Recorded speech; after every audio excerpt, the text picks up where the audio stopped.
I'm now just about to do a part 3 of my I got up to as far as that page there. That's Tom Baker. Celestial Toyroom, 550 September 2024.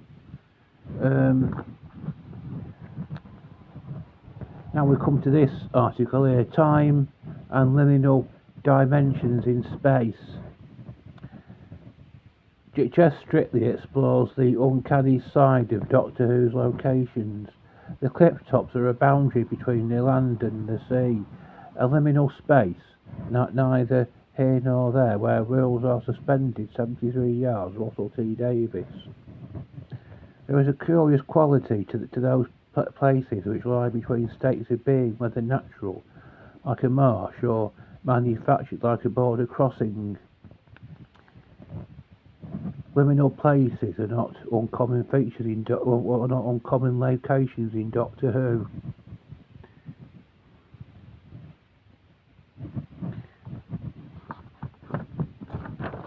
There's the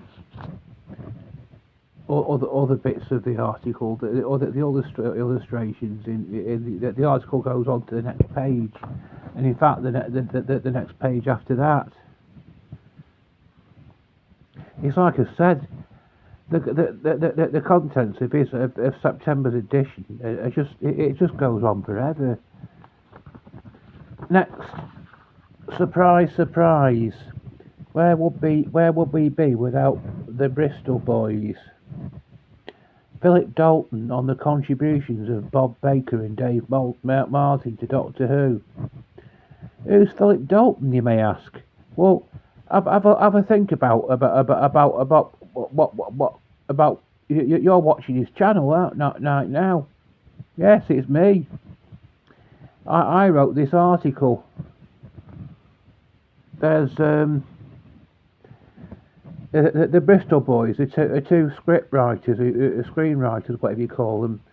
The 1970s was an era of dynamic duos in Doctor Who. The Third Doctor and Joe Grant, the Fourth Doctor and Sarah Jane, Bob Baker and Dave Martin. The latter, nicknamed the Bristol Boys by the production team, wrote no less than 8 stories, with Bob also penning Nightmare of Eden solo. Not only were they prolific, but crucial in shaping Doctor Who. This isn't actually my... I'll tell you this. But a lot of people who read this magazine wouldn't be aware of this, but I'll tell you the facts. It isn't really my article. It's a reworded version of it. The article that I actually sent in to him was actually quite different from this, but they've edited bits out of it and reworded it. There's Canine there, the robot dog. They're the creation of Bob Baker and Dave Martin. But that's a bit of... I've given you a bit of... That's...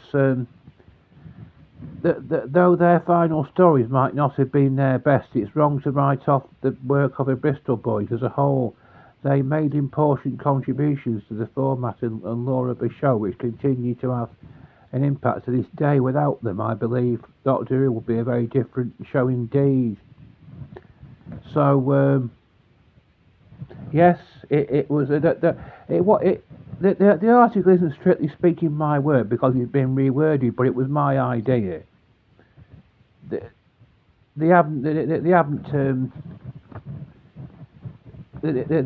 published this one popular pooch. That's Canine. So that's a magazine with my article in it.